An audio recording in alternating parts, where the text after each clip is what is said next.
Hey guys, welcome back to the Third Perspective podcast. I'm Corey. He's Such. This is going to be episode 33. As always, the opinions expressed here are our own, but we thank you for coming along on our journey today. Such, how you doing? I'm doing good, man. Just busy week, busy day, just getting things done, but you know, moving forward as we always do.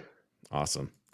And we have a special guest in our house today, JT Tsui. JT, welcome to the podcast, man. Corey, Such, I appreciate you both for inviting me into the house, and yeah, really looking forward to having just a great conversation with two great human beings. Well, Wow, I thanks, appreciate the man. great conversation side of things. We'll see about the great human being side of things. Depends who So, you ask, I guess. well, yeah, I think if we did a poll on our Instagram page, we'd probably have a 50-50 thing here of our haters and our lovers. So Yeah, all good. as long as there's more lovers than haters, I think we're doing okay. So JT, I'll let you introduce yourself, but I just wanted to let our listeners know I had the pleasure of an introduction through Such, Mhm. and I kind of found, as I was saying when we were in the green room there, that I was going through your Instagram page and it was a lot like stepping into the public library and seeing so many great books. I just didn't know where to look and I didn't know what to spend my time on. I got kind of caught Mhm. up in a lot of your stuff, but I know you are an author. And Mhm. the director of culture and sports for Ontario football, Mhm. as well as you have your own podcast. But I'm going to let you talk about that because I think you're the subject matter expert on that. So without any further Yeah. ado, JT, why don't you introduce yourself? Yeah, absolutely, and I appreciate the question. For me, I really view myself as a student of life. Such and I've talked about sort of that white belt mentality, where I've just found from my own experiences that when I approach life with an open mind and an open heart, whether it's with people, whether it's through new situations, find my perspective on life just shifts, right? And typically for the better. So everything I'm doing, my first, if we're talking professionally, the first part of my journey was around education for 15 years as a high school educator and coach. And then 2019 decided it was just time for a new adventure. And really it's been sort of this ongoing journey just to have that open mind, that open heart, to take some of these lessons that I've learned from other people, other experiences, and just share them, and in the with the intention to hopefully drop a nugget of wisdom that can help someone along their journey. And I find that it's just this ongoing quest for you know, being better, right? So that Kaizen philosophy of getting 1% better every day. And that's really the intention. So whether it's through education, whether it's through my role serving as director of culture and sport, whether it's through the book, the podcast, whether it's through, coaching my clients, it's just really the intention of just helping and serving people along their journey. Awesome. Now, you mentioned the white belt philosophy or the being a white belt. Do we start out as a white belt every day, or do we start out as a white belt and get better and move forward? That's a great question. Um, my intuition says, I'm at my best when that white belt philosophy, you start every day with that because you're almost sort of like an empty cup. So when you approach things with sort of that white belt, that beginner's mind, that student's mind, I think you're just more open to learning from different people, different situations. So I think that sort of ongoing, at least from my experience, having that white belt mentality is something that I think just keeps my heart and my head more open. Interesting. So that's what are your thoughts? Yeah, I mean, I agree with JT in the sense that that white belt mentality, I try to have that every single day. And not that I'm good at it every single day, but I try to have it every single day. And what that does for me with the white belt mentality is not only just trying to learn every day, but it reminds me to it reminds me that I don't know much, and it reminds me to remain humble and be have a level of humility so that I am open to no matter who it is, because someone And I truly believe this, man. I, I think everyone has something to offer in terms of learning from. We just have to find it. And how do you find it? By being humble and have the level of humility so that you're open and having a conversation with someone so you can learn. So that white belt mentality, for me, and I think JT would be the same here, is applied every single day. Mm. Now, you mentioned staying humble, but there's going to be people out there that are going to say, I'm a savage, I'm a beast, I learn every day, I'm better every day, and I do that by not necessarily not being humble, but acknowledging my abilities and understanding that I need to move forward. So how do we balance that between always wanting to be humble and being open like a cup, but also understanding that we're a savage and it's a pretty awesome cup? JT, what are your thoughts? Mm. You know, it's I think a big part of this is, at least from my experience, is understanding the way you're naturally wired, right? So I think, your listeners, guys like you and like the two of you and myself, like we're naturally wired to be ambitious, to be driven, right? To want to get after it. But a lot of that is learning that, there is a time and place, right? What allows me to be ambitious, driven, and allow me to achieve things professionally might not necessarily be the best approach when my son is screaming and yelling at his sister, right? Mm, So I think a big part of this is that time and place, and then also understanding, are you someone that needs to harness that ambition and drive, which many of your listeners are, or are you someone that you need to sort of light a fire under your arse? So I mm. think a big part of it is just understanding time and place and understanding the way your natural wirings are. Yeah. Such thoughts? Yeah, makes sense. I mean, I'm going to echo a lot of, I think, what JT's talking about here. It depends on the person for sure, right? Like, I know what kind of person I am, and my ego is very prominent. So for me, I have to keep it in check frequently. So for me, I have to apply a white belt mindset and a humility and be humble to allow me to even be receptive to anyone. Because with that ego at the forefront, oh, I know everything. You can't, what are you going to tell me? But I have to push it back in certain circumstances so I can have my white belt mentality at the forefront. So I just kind of move things around as I see fit. And it requires, understanding of you as a person and understanding how you function, how you move, how you do everything. And then with a objective mind and detachment, then start moving pieces around so that you can implement those tools in the best way you can. Mm. Mm, And I'd like to draw a little bit of a comparison too, not just from your individual learning, but when you are a teacher. I know both of you are teachers in your own disciplines and things like that. But as leaders, even in my field, I think we always need to maintain that white belt mentality, even when we go up at the rank and we have more people on that we're responsible for underneath. I think we still need to do that, because if we're showing that we're proving ourselves to have that white belt mentality and to be learning and developing and getting better every day while still being tip of the spear and being at the forefront with everybody else, I think we're proving that we're still learning, but we have the experience to back it so that we can apply it mm, quicker than somebody who doesn't have the experience. We're still learning the same amount, but I'm just able through experience to apply it better in that particular situation. And by mm. mentoring people around me, I'm allowing them to have that experience to also start applying it. Thoughts on that, JT? Yeah, you share something really interesting, right? Like that idea of like born wisdom, right? And I think as high quality leaders, you know, one of the things that we can really draw on is our own lived experience. And Mhm. when we draw from that lived experience, it's interesting how we can sort of give people some of the wins that we've had, some of the lessons we've learned along the way.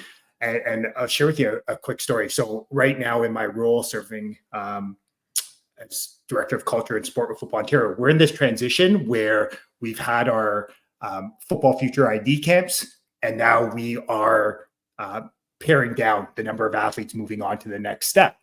So these are tight and quick timelines, right? Like our coaches are feeling the pressure of, getting things out because we just need to let families know, we need to register, we need to onboard them to the next phase. And it was interesting that, when we sent out some communication, could feel some of our leaders, the pressure was, they could feel it, you could just see through their communication.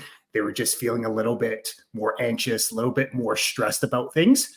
So I just use this as an opportunity to remind our team that, hey, let's just acknowledge it. This is a high pressure time where we're asking our coaches and leaders to do a lot. We need to simply slow things down for them, right? We need to just offer them, solutions to the problems they're identifying with us. And if we can sort of provide that and guide them, then that's the best thing we can do at this point. And it's been interesting that this conversation we had yesterday, and I've noticed that sort of taking that approach, that wipeout mentality, just like what is the solution this person is asking for right now? I find you can just feel the energy in the emails, in the conversations, right? Because they know there's a plan in place. Mm.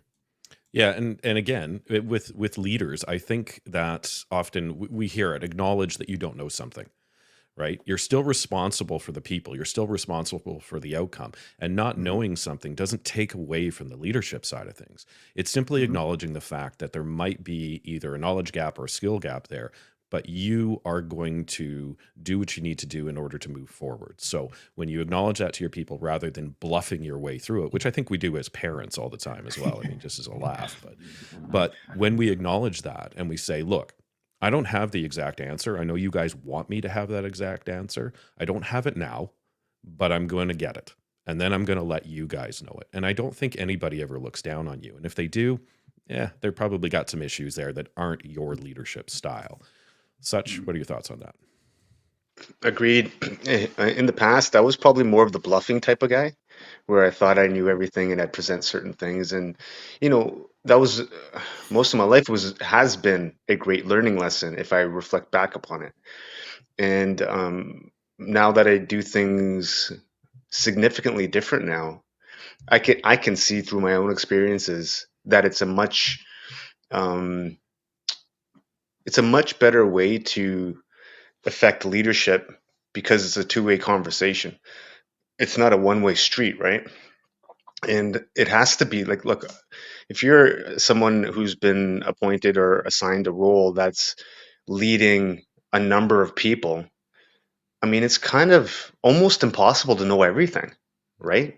And it's okay to be honest about those things too, because you're just the same as everybody else. You're just put into this position. So, what's the ultimate goal if you're put in a position is to achieve the goal that's been set out by the people above you, right? So, as long as we can understand, it's really about the goal or whatever you want to call it, the goal, target, mission, whatever you want to call the thing, and removing yourself from the emotional aspects of those things and just focusing on what's the target. And then I think through that, it becomes a little bit easier to be more humble or be more open to conversations because now it's a collaborative effort and we're just trying to figure things out as a team. And my job is to be able to provide the resources to the team or the pieces that are required to execute against said goal. Yeah, and just to draw a little thing to sort of my work thing or work experience, I know that I've been a leader or in a supervisory role for the vast majority of my career. But I remember going to one very high risk tactical situation that we were doing, and there was somebody who was on my team that definitely knew more than I did and had more training than I did. And I immediately said to the team, "This person is now running this show. I'm going to be assisting him. The reason is because he has this experience. I need to take the emotional and the ego out of it, and I need to know what is best for the team. That is not me fumbling my way or bluffing my way through this situation. I need to acknowledge where talent, skill, and experience is, and then do the best for the team. That's my job as the leader, not to always be number one in everything that they need." JT, I see you nodding along here. What are your thoughts? Yeah, it's interesting, and hearing you share that, it was just acknowledging what your strengths are as a leader, right? What the strengths of this other leader are, and sort of understanding this idea. And I had a great coach that sort of this idea of like, what if 1 + 1 = 11? So I think there's a bit of that sort of calm and confidence in your own skin when you're like, hey, I know I can help and do things in a great way, but I also know you can help and do things in a great way too. What if we just work together? How much further can we go? Right. And I think of that sort of African proverb, right? If you want to go fast, go alone. If you want to go far, go together. Mm, Mm. I like that.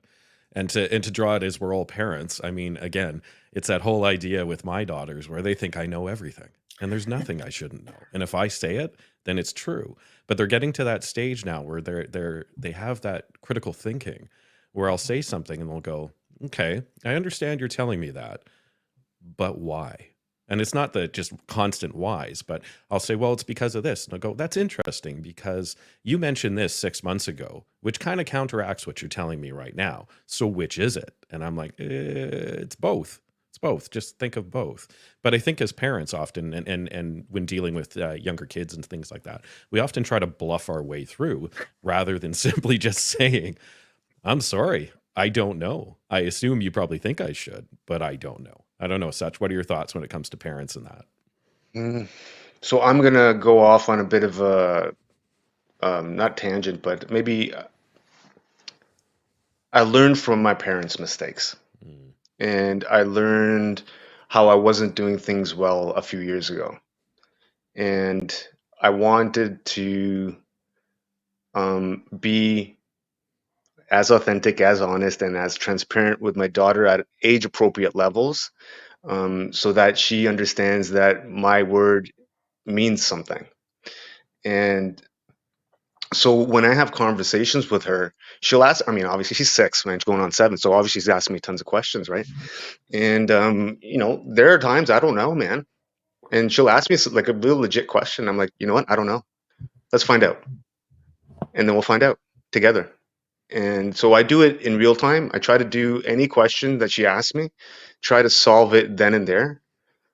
Because we have access to be able to do that. I can just use my phone and figure it out. mhm, But and I do my utmost best to when I say something to her, I stick with it every single time. mhm, And I do that because I know as I grew up, my parents meant well, and they said a lot of things, but sometimes those things didn't come to pass. And I think over time of that happening, amongst many other things, the respect level for my parents diminished. Now I can ref- as I reflect back, it didn't. It wasn't like a oh I don't respect you. It was just subconscious, right? And what I started realizing was when they would say to do something or hey you need to do this, I didn't respect what they said and I wouldn't do it.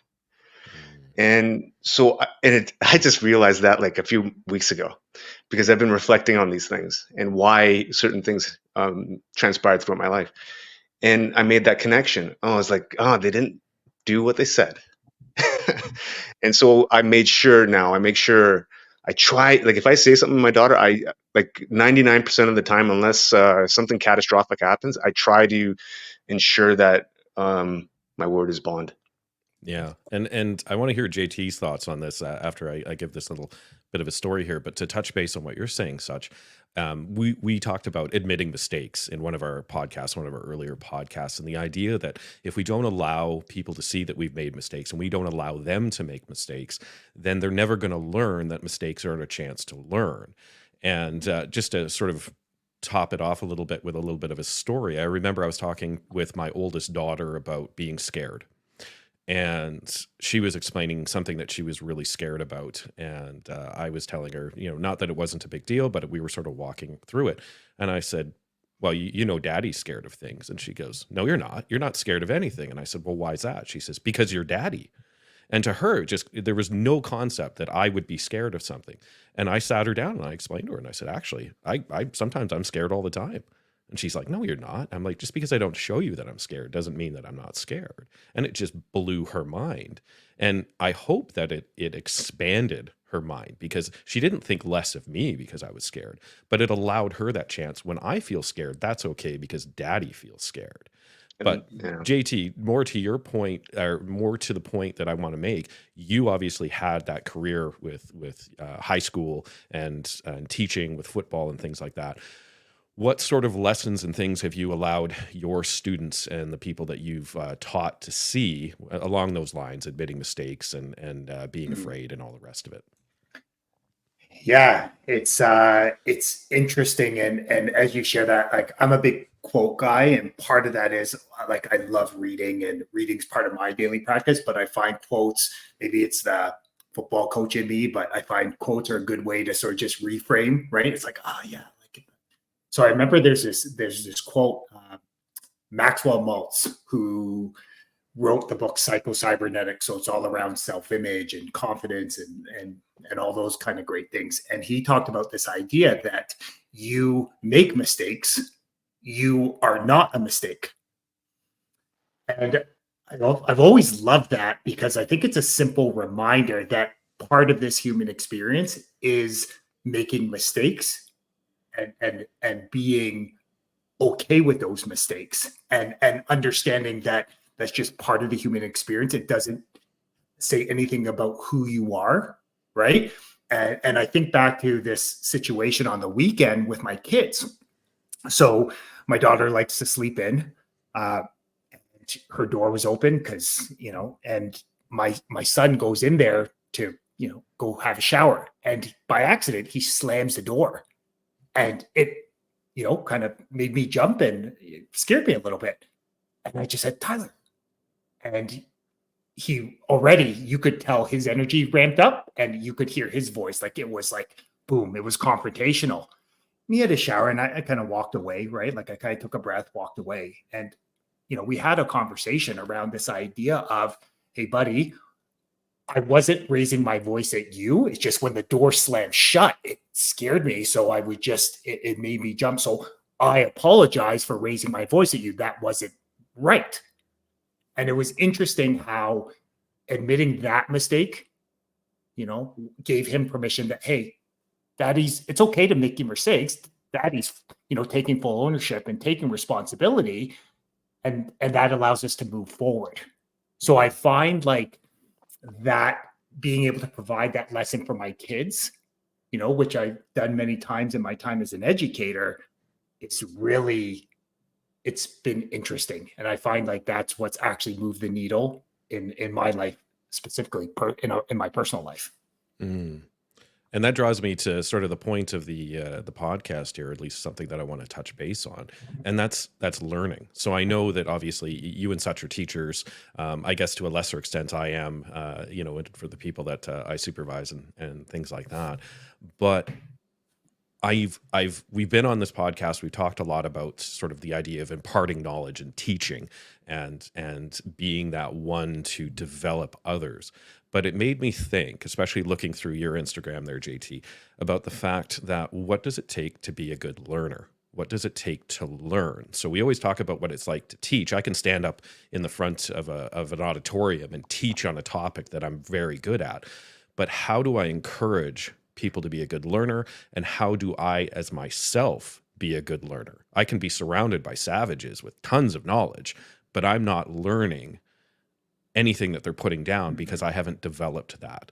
So that's my starting question to both of you. What makes a great learner? Because it's not just regurgitating what was said.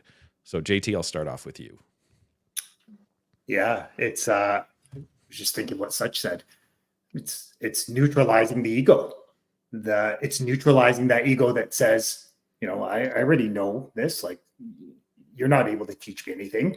So I think once we neutralize that conscious part of the mind, that especially that ego, that hey, I listen to podcasts, I read, I have coaches in my life. Like, what can I learn from you? I think once we sort of neutralize that and be like, you know what, I could learn something from Corey, I could learn something from Such, but I have to open my mind to listening to them and just allowing them to share from their experience. Such, what are your thoughts? What makes a great learner? It's a good question. And I'm glad we get to figure it out right now. um, let's see. I think if we take it even a step further, or even one step before the neutralizing of the ego, perhaps as an individual, identifying what you want to learn. So, perhaps that requires you to understand. We're going to dive deep here, I guess. So Go for it. let me speak for myself then, because I don't want to go too much on a tangent and saying how people should maybe do things, but I'll speak for myself. For me, I had to decide or realize or understand the type of person I am. Everything starts there. Everything starts with reflection, introspection, um, dissecting everything. And in order to do that, you have to have no ego, or at least be um, challenge your ego, right? And then if you're able to identify what kind of person you are and who you want to be, then you can decide as to what do you want to learn or how do you want to learn it. And for me, I want to learn everything. I don't want to put a cap on things. I don't want, oh, I just want to learn running or football or um, writing or whatever, right? For me, anything I engage in, I want to do my best at it. And if I'm engaging in that thing, I want to learn as much as I possibly can in that thing. And if it's a thing that I don't know anything about, well, obviously I'm going to reduce my ego and so that I can take in the information. But what if it's something that I already am decent at? Let's say I've been doing jujitsu for 6 years. I mean, I'm okay at it. I've been running for 3, 4. I'm okay at it, and weightlifting, all that kind of stuff. But I can still learn because I'm not the best version of myself. And to understand how you can maximize your own skill sets, it's an ever evolving path. You're not going to be optimized ever. I mean, at least in my opinion, you're always going to be getting better, and you can always be better in every single thing that you do. So the reality is you'll never stop learning, because I'm trying to learn how to write now. Like, I mean, so I'm learning that. I've got like these writing books on my table, just kind of sitting there, and I'm picking them up every now and then, just trying to read. And I'm trying to speak better and learn how to do public speak. Like, so there's always something to learn. Just depends upon um, how you want to live your life. I hope I answered the question, man. I don't know, it's a tangent. Yeah, no, I think that's fantastic, and I really would do want to touch base on that. But something that was sticking in my head when you and JT were talking was the idea of not just neutralizing your ego, but being interested in what the person is teaching you, as interested as they are in the subject.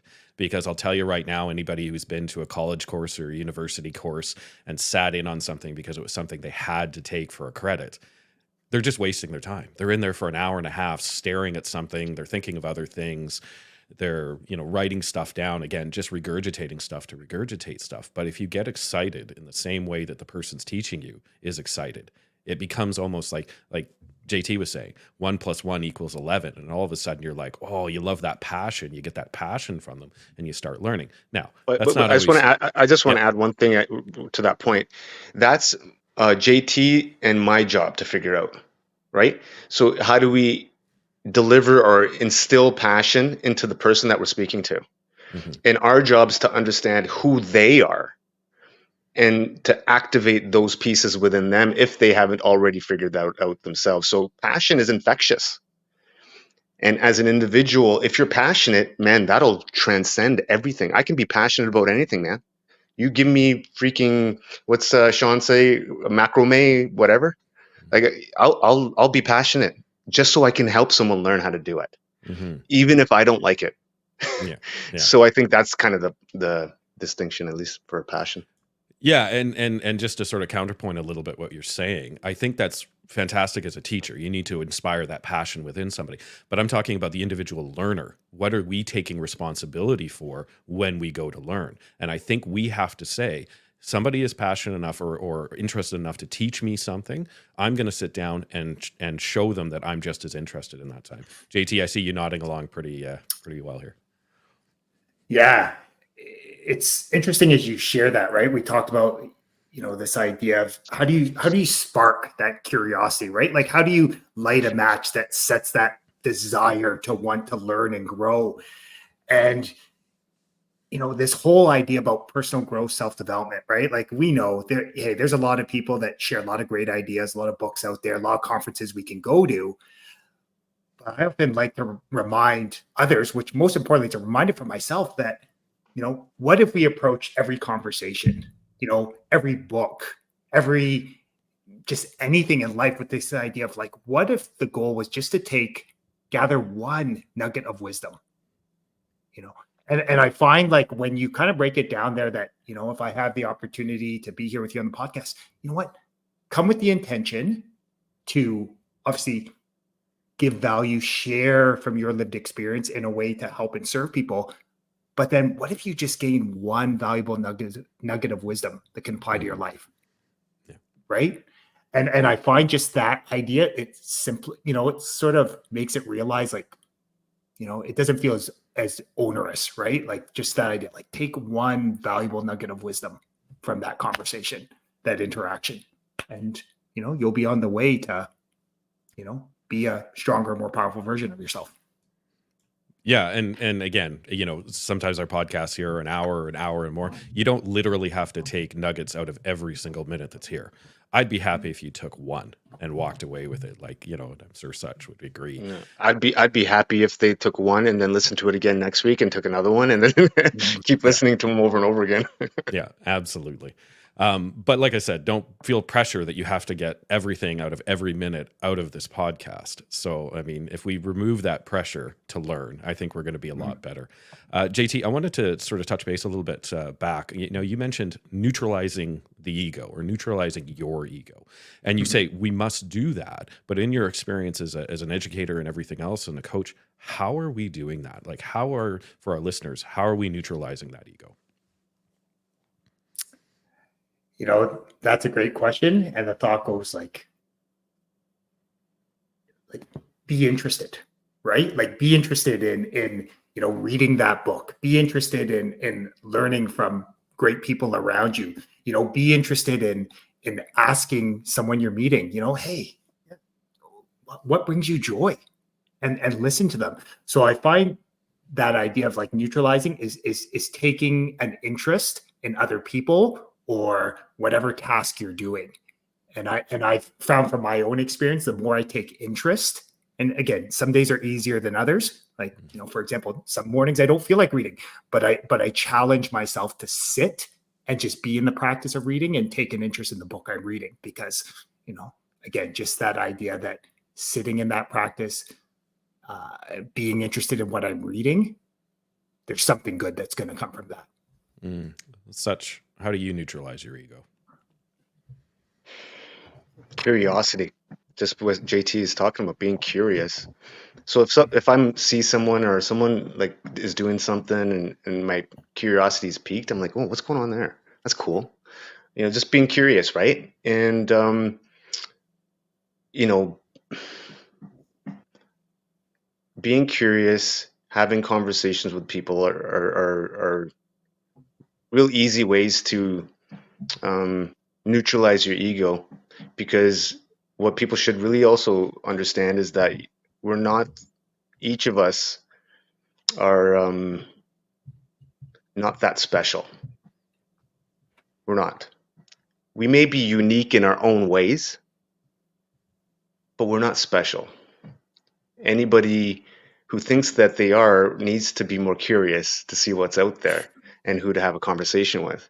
Because there are amazing people doing amazing things in various different spaces that we can all learn from. And so I think it's the curiosity and reminding myself I'm not that special.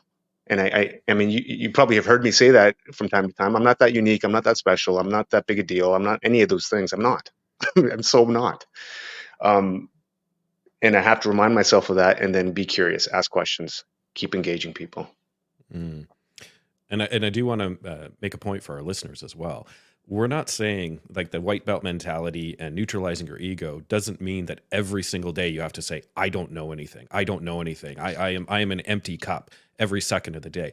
You can say, I don't know anything. And even after you started to learn stuff, you can still say, I don't know anything. But you can also say, I have the capacity to learn and I want to be the best at this. It's okay to say that. That is not neutralizing the ego. That's not bringing it up and doing the opposite. You can 100% say, I don't have a clue what I'm doing. Such you go off to jujitsu and you can say, you know what, I'm a purple belt and I don't know anything that a black belt knows or anything like that. But you can say, man, I'm going to get there. I'm going to be a savage and I'm going to know it. I just don't know it yet. I think maybe another way of saying it that might resonate more with people. I understand neutralizing the ego. It makes a ton of sense to me.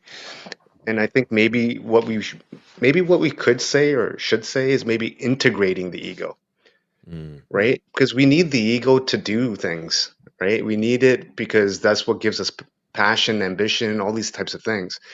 But we want to use it as a tool or a scalpel so that we're not cutting people, but we're doing surgery, right? And we can integrate our egos in such a way that it allows us to keep moving and keep striving and keep doing better and being the best version of ourselves, but it's not bringing anyone else down. It's not pushing anyone, um, making others feel bad or anything. It's not toxic in any way.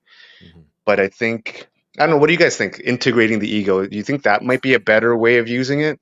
Yeah, I'd love to. I'd love to know JT's thoughts on using his ego for surgery. Yeah, it's interesting. I think back to my early days when I was, first in education, early mid 20s.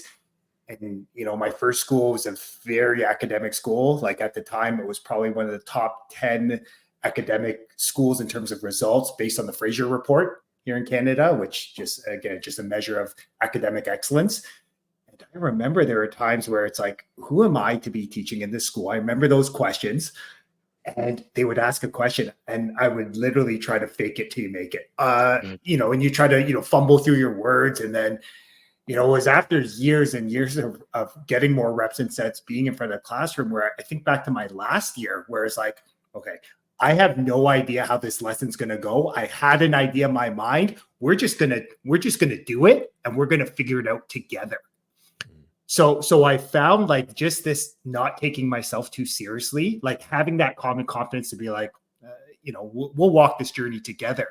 I find, like, for me, that's a powerful reminder that you people can always sense, their spidey sense are always going to be tingling, that whether what you're doing or what you're not, but there is sort of this uh, common confidence that gets exuded when you're like, hey, I don't know, but we're going to figure it out together. And if we're not able to figure it out, I'm going to work my darndest to help you figure it out.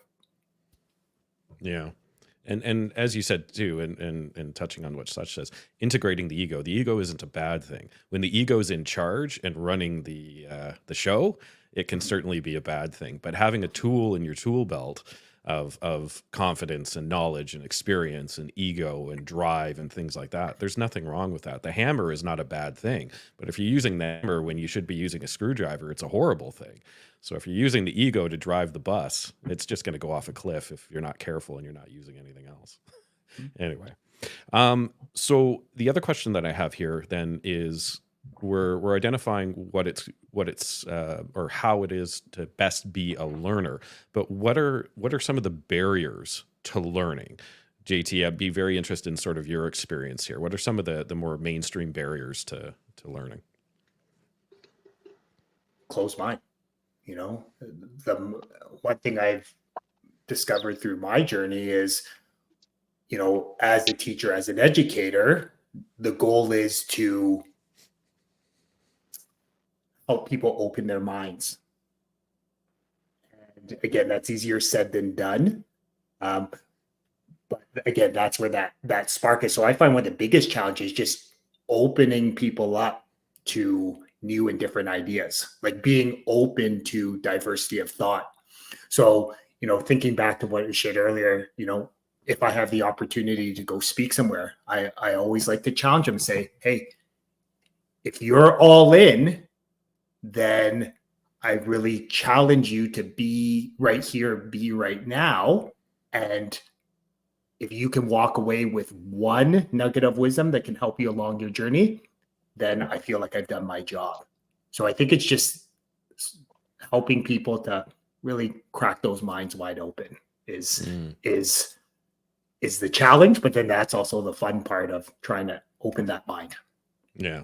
Such what are some of the barriers that you have to being a learner, to being a great learner? Hmm. I think patience is required. Um, because I don't have any. Or at least I need to really work on the patience factor for me. Because I mean, you can attest to this too, man. Like Corey, like you hear me sometimes talking about, okay, like you can just tell I'm not a patient person. Mhm, And mhm, I want things to be done like 3 years ago already, you know. mhm, Um, mhm. but I for have me, several DMs that show this, just to let you know. but for me it's like understanding patience both as the coach and as the learner. I think it's super important. Like I'll give you an example. Like I'm coaching the kids jujitsu classes, right? And you got classes of 20, 30 kids, age range 5 to 7, one of the classes, right? So for me, I'm just trying to understand that. So white belt mentality. I specifically wanted to coach the kids because I wanted to improve my own patience and then also understand the kids and how they're able to learn and what sort of strategies I can pick up in terms of trying to um, get them to realize their potential, even at that young of an age. And what I'm recognizing is like patience is a really big thing, and it's lacking in a lot of people. And I think what once you're able to understand the patience piece, it allows a level of peace to start settling in because you understand that any endeavor worth trying to achieve will take time, right? And I think for me, just trying to figure out how to properly um, teach that, and also for me to also employ that. Yeah, and I find like when I draw a comparison to my own life, because I was thinking exactly one specific thing about that piece is I live with two other perfectionists in my house and one kid who just does not care, like just hilariously does not care. And I don't know if that's a reaction to the perfectionist that my oldest daughter is, but my wife and oldest are absolute perfectionists. And the reason is because they come by knowledge and skills so easily that when they go to do something, they're usually very good at it after the first time. And whenever they come to any sort of struggle where they're not immediately the best of the best at it, it's almost like they give up. They stop learning because it's like, well, if I'm not immediately good at this, then this is stupid and I don't want to do it. So I try to encourage them to be learners and to understand like what you were saying where it takes time. You have to come to peace with that. But then again, they look at my youngest and my youngest is like, "Meh, I don't know if I want to learn that. I don't know if I'm going to be good at it. I didn't even remember what they taught me yesterday." And I'm like, I don't understand how I can have two perfectionists and a complete lack of a perfectionist. And I know I myself am a perfectionist as well. JT, what are your thoughts when you're running across students and things like that do you have students that are like that are the same mentality? Yeah, similar to you. My kids are great teachers, right? Like I remember as a young parent, I thought, yeah, my job as a parent is to just impart knowledge and wisdom on them. I realized like my two kids are the best teachers. Like they are like reminders of the parts of you that you feel you do well, but then the other parts of you where you're like, so similar to your experience. My son is, he likes things done in a certain way. He's a routine guy. he Yeah. he he gets up 7 a.m every morning, gets his lunch and does all that. um, but again, it's helping him to understand that things don't have to look a certain way all the time, right? Mhm. Like, and just reminding him again, it's a practice that I challenge myself with, where my daughter's kind of wired the other way, where Mhm. she is so present in the moment that the idea of getting out to her to school at 8:30 every morning is a practice in patience, like Such was saying. Like for me, I'm like, I gotta take some breaths. um, so I think what it's really sort of taught me is it's really about not necessarily giving them what they want, but what is it that they need, right? So I find like my daughter needs prompting questions, like what is most important right here, right now, and then sometimes my son requires a little bit like sort of this idea of just reminding him that you know, is this the end of, is this the end of the world? Right. So I think it's really goes back to this idea, like, what is it that this person needs? And I've learned Mm, that through my own kids, and I've definitely learned that working with other people's kids. interesting. Now, I'm interested in both you and JT in your answer on this, but as you're teaching people and as they're learning and becoming better learners and they're getting that experience and that knowledge, how do you find that, again, giving them what they need from a teaching standpoint, changes? But how do you find that as being a learner and learning more, how do you find that you still want to learn? Like if I'm asking the question properly, how do you, with knowledge and increase and confidence and ego in it, how as a learner and the people that we're teaching that we're trying to get to learn, how do we change our approach on that? Such. I'll use jujitsu as an example, just to make it clear. Um, so if a student you know, is a white belt and makes some progress, is able to execute a couple submissions, maybe a takedown, and maybe they're feeling pretty good about their progress. Okay, cool. And now if their ego starts coming in a little bit, where they think they might know a lot, well, okay, cool. We're gonna maybe have you roll with this person over here who will kind of teach you that maybe you don't know as much as you think you do, and then that'll, but not in a way that's going to hurt their confidence, but in a way that will just say, oh, that'll get them to think, yeah, I don't know as much as I think I do. Let's get back over here and get back to work. So I hope that analogy kind of illustrates how I would do it in a certain way. JT, what are your thoughts? Yeah, as you share that, and I love such as idea of, like, sometimes the best lessons are caught, not taught. So Mm, sometimes, putting them into a more challenging situation sometimes is a great reminder. Um, One practice that I've learned, especially through the type of coaching, the leadership coaching I do, is this idea of, like, asking for permission. Very often as when I think back to my first leadership experiences early on professionally, it was like, do as I say, not as I do, right? Like, I think back to, like, my own upbringing, right? Where, very often it's simple. If someone identifies maybe a challenge or struggle, hey, would it be okay if I offer, a different perspective, Mm. right? Maybe if it's, would it be okay if I gave some feedback? So I find just that idea of prompting that question challenges me to practice patience. And as such would say, that's something I constantly challenging myself to do, is to be more patient, more understanding, but then inviting people to decide. Like, for my son, very often he doesn't want my feedback. My daughter more open to it. But again, it's so I found the idea of, like, asking for permission, prompting a question, inviting people to decide if they want to walk alongside you at this point. If they do, great. If they don't, great.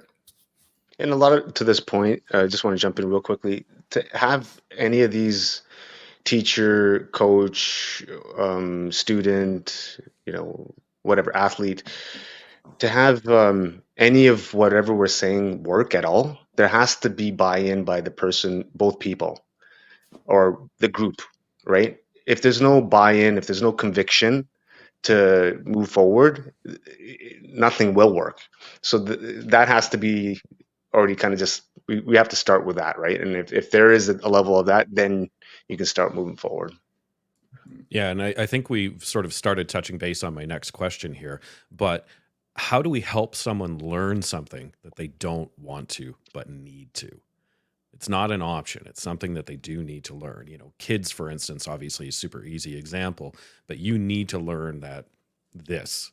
I know you don't want to because you'd rather be doing something else, but how do we translate that into other people in our lives? JT?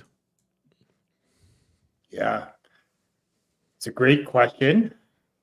I think back to the word discovery, right? It's helping people to discover really what's holding them back. I think back to, many conversations I've had with students when I was an educator, right? Where, they might not really care what their mark is, but all of a sudden you post it in a classroom, they get a report card, they get a test back, and all of a sudden it's like, oh, now I care. So then it's maybe helping them to understand that, that mark, right, is a byproduct of what's happened in the past. You're not able to change it, now, but you can change it moving forward. So that it's sort of walking through, like, maybe it's just helping them to understand that, hey, so you've got a glimpse of what you don't want, that mark you don't want. Okay, so what has got us to that point? Oh, okay. You didn't do your homework the last 2 weeks. Oh, okay. So what would the opposite of that be? Oh, okay. Like when we assign readings, maybe it's a good opportunity to actually do that. So I think a lot of it is just discover. And I think our job as leaders is to guide, right? And to help them to see. And again, it goes back to that idea that often, the best lessons are taught are caught, not taught. Mm. Such, what are your thoughts on that? Yeah, I think it changes with whichever environment that you're actually addressing. Like, I don't think it's a cookie cutter sort of scenario. I think it's very case by case basis, as you would some people might say, right? And so let's maybe use a law enforcement environment, let's say a team environment, and let's say if you're a supervisor on a team, and maybe a couple people aren't haven't learned a certain skill set or a certain technology or whatever it is, right? I mean, there's a few ways you could do it. The best way would be to get them to learn it, um, not from a place of like pushing it away, but they're actually keen on learning it. And I guess if it were me in a scenario like that, I would want to illustrate, okay, look, we have to learn this thing, and this is why we have to learn it. It'll make your job easier or can expedite the job process or whatever the motivating factor is for that individual, whatever kind of pleases them. Find out what pleases them and then frame that thing that they need to learn into what pleases them, if that makes sense. Yeah, absolutely. Now, to flip the script a little bit, I know that's us sort of motivating people to help them learn something. But as learners ourselves, what is it? How have you been helped to learn something that you didn't want to learn, JT? Yeah, that's a great question. If I think back of my own experiences, whether personally, professionally, in any aspect, I've learned that, this idea that, pain and purpose are the same coin. They're just different sides of it. So what I mean by that is, I think back to where my own journey of what's brought me here was experience, laying in a hospital bed on Mother's Day and getting sort of asking myself some tough questions, right? Just like what happens next time I come in the hospital?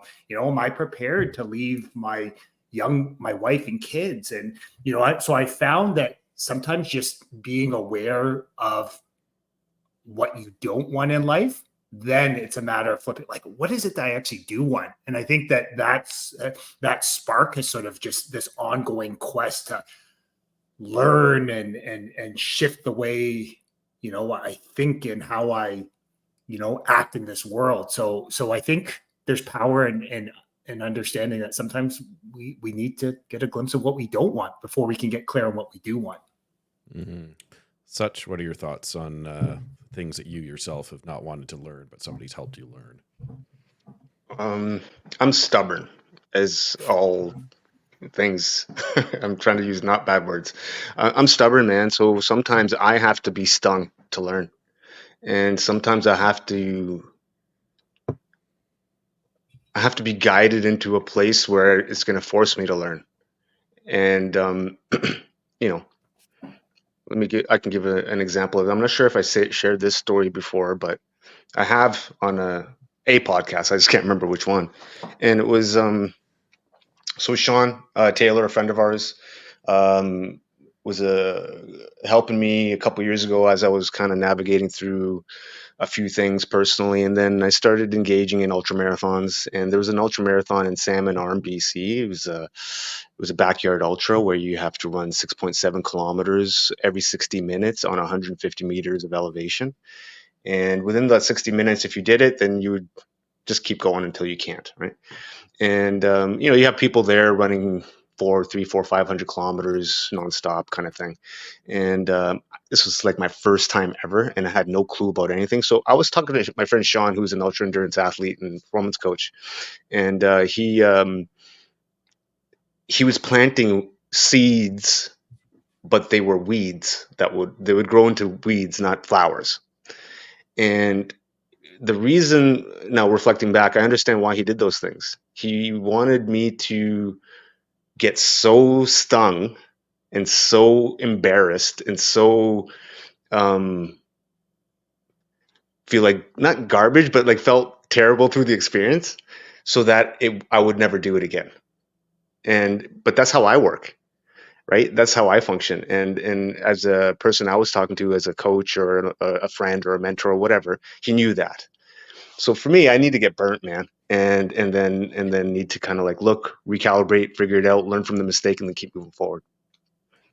Yeah, that's fantastic. I draw on JT's example a little bit as well, lying in a hospital bed more than once myself after having not learned the lesson that has caused me to end up in this hospital bed, and realizing that I don't have a choice anymore. I have to learn this. Doesn't matter if I want to learn this.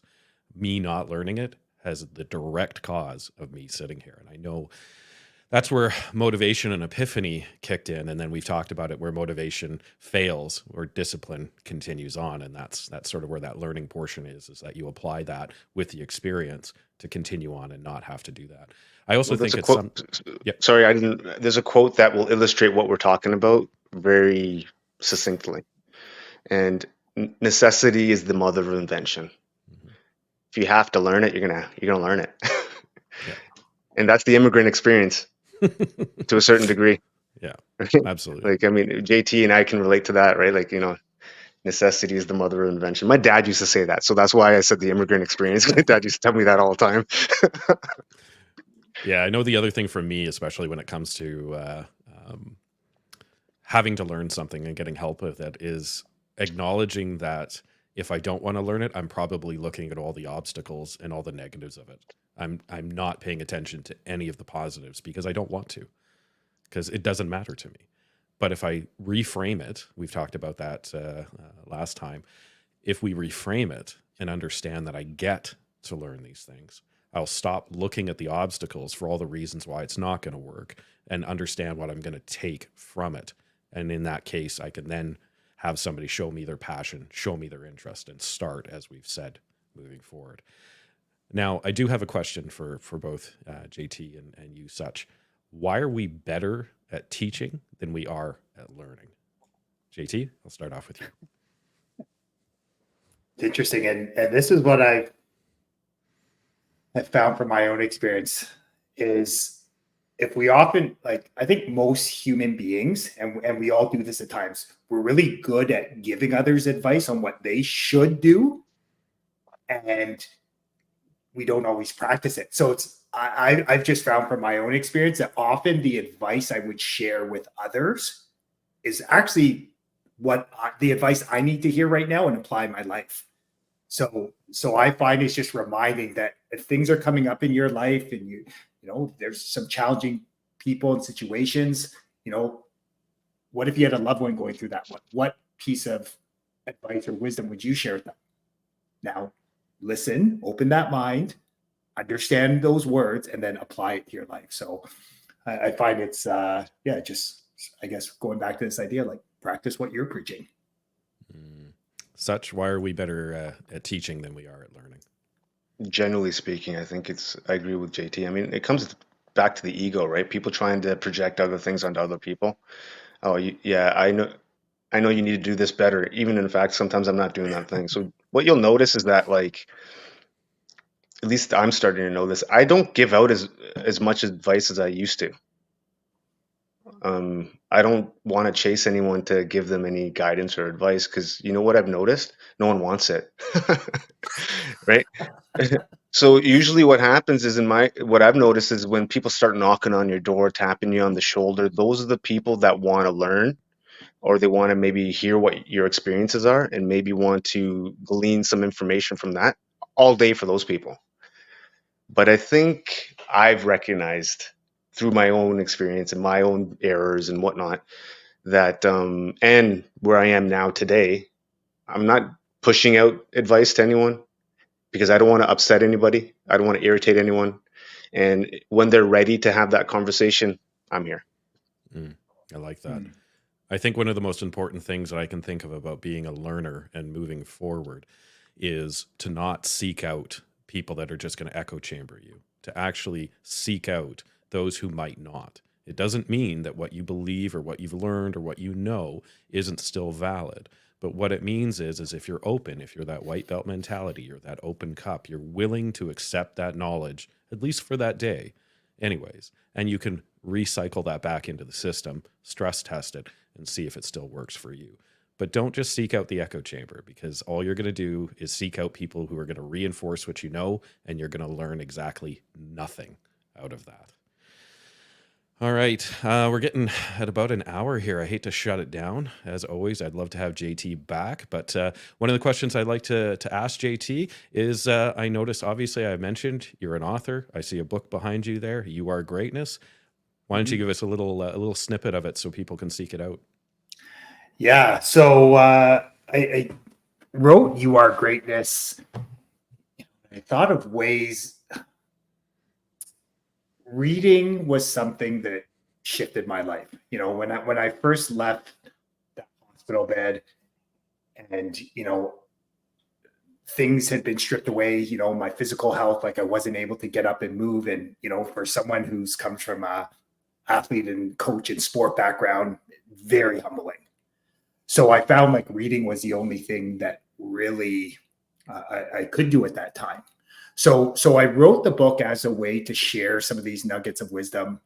I share in it a quick, 5-minute story, and it was just a way for to really share something that's happened in my life. And at the end of every story, there's 3 prompting questions. And what I found from my experience, and what I've supporting others along the way, is that the quality of your questions will ultimately determine your quality of life. And I know that's sort of a paraphrasing of a lot of different great thought leaders. So I found that the book was a way to just share, you know use the questions as an opportunity for people to guide, and just get them to sort of start to reflect on their own journey. And I wrote in a way where it's kind of a choose your own adventure. So there's different stories in there. Some are sports, some are from my experience as a dad. Some of those are just personal growth, self development. So it's just a tool for people to use, and that are interested in you know just maybe wanting to feel a little bit happier, a little bit healthier, a little bit wealthier. Mm. And if they want to choose your own adventure and they want to see what you're all about, where can they get it from? Yeah. So there's www.youaregreatness.com. And again, more than happy to share it with all of you and your listeners. And I'm actually going to double check to make sure that there's this part of me that's saying it's youaregreatness.com. And then there's another one that's saying youaregreatnessbook.com. So I'm going to share it with you just to make sure Awesome. that. Yeah, and we'll put the link down below. And for all of Yeah. our listeners who want to get to know you a little bit more, want to see a little bit of the awesomeness that I did prior to coming on, where can they reach out to you? How can they get a hold of you? And where can they see what you're doing? Yeah. So, I'm definitely most active on Instagram. So it's at the JT Tsui that's the handle. And then also I'm on pretty active on LinkedIn as well. But so for those that are a little bit more, like the idea of sport, game of life, the lessons are more shared from that lens, where LinkedIn is more of the, effective leadership, and more of a traditional, like, professional corporate sense. Mm. And I want to touch base. I have a little bit of a thing here about mentioning JT's book, but you did mention you have a bunch of writing books there, and you want to get better at writing. Are we looking at a Such in Motion book coming up sometime in the future? So I'll let you in on a little secret, which is not really a secret, but I mean, 3 years ago I had everything already written out in terms of the direction I wanted to go in, things that I wanted to do, and um, things I wanted to achieve. Kind of like just things that I want to get to. So I don't know when I'll get to the book, but I want to be prepared when I do get to that point to um, start with the ground running, so hit the ground running, so to speak. So one day, maybe in a year or 2 years, really everything is surrounded around 2025 run across Canada, try to break the record. I don't know, like nothing is in coming in before that. Now after that, we'll address documentary and book and all the other things that we're hopefully gonna make happen. Awesome. I want a signed copy, and I also want a couple of days on that run across Canada where you're actively writing as you're running. Okay, No that's problem, your bro. hook, right? Got it. The running writer. All Yeah. right. Oh, the Yeah, running writer. yeah, RW. yeah. That's Let's what I'm do it. saying, right? Right. Yeah, I get man. 50% residuals for that, just as an FYI. This is Listen, timestamped. We're bro. all good. I'm gonna keep saying it. If we do it online or not, let's see what happens in 24 months. You might not even need to work for the RCMP anymore. Yeah, we'll see Or about that. you can edit that out. And such. What do you have upcoming here? So yeah, thanks for asking, man. We have a night to inspire on the 30th of March, 2024. It's going to be held at the Sandman Hotel, 180 West Georgia Street. We have 9 amazing speakers speaking on the mental health crisis and their perspectives on strategies on how to manage your mental health through various different modalities. And it's going to be a fun night, man. We're going to have music, catered dinner, a bunch of awesome people hanging out, networking, connecting, and talking about these topics. And it's also a beginning. Like, a lot of these people who are going to be speaking, amazing people in their own right, and CEOs and, law enforcement and all this other stuff. And I'd love for people to hit me up if they're in the Lower Mainland area, if they want to get a ticket. We're doing early bird tickets. Actually, by the time people hear this, there won't be early bird tickets. We're going to go back to normal pricing. But having said that, hit me up, and if this event is a success, we'll do another one later this year, and who knows, maybe we'll do one in Toronto and continue on as things go. Awesome. Well, I appreciate you guys being on. I'd love to get some final thoughts. JT, what are your final thoughts here for anything you want our listeners to know, or anything on the topic today of learning? Yeah, it's a great question. I think it's just it goes back to what we first shared is, approaching any person, any situation with an open mind and an open heart, right? And I think that when you set that intention that, you can learn something from anyone or any situation, I've just found from my own experience that opens you up to a world of possibility in your life. Fantastic. Such final thoughts. I just want to say thanks, JT, for jumping on and sharing some of your wisdom. And it was awesome, man. I totally dug this conversation between the three of us, gearing down a bit more on learning and how to learn. And I've taken away more than one nugget for sure. So thanks. Yeah. I'd love to have you back on, JT, and I'd love to have any of our listeners let us know if you've got any questions for JT or anything you want to have us drill down on him for the next time he's in the hot seat here. But from all of us, thanks very much for coming on our journey. We'd love to see you next week. And as always, you can always reach out to us and let us know how we're doing, what we're not doing, and any questions you have. But from all of us, have a great day.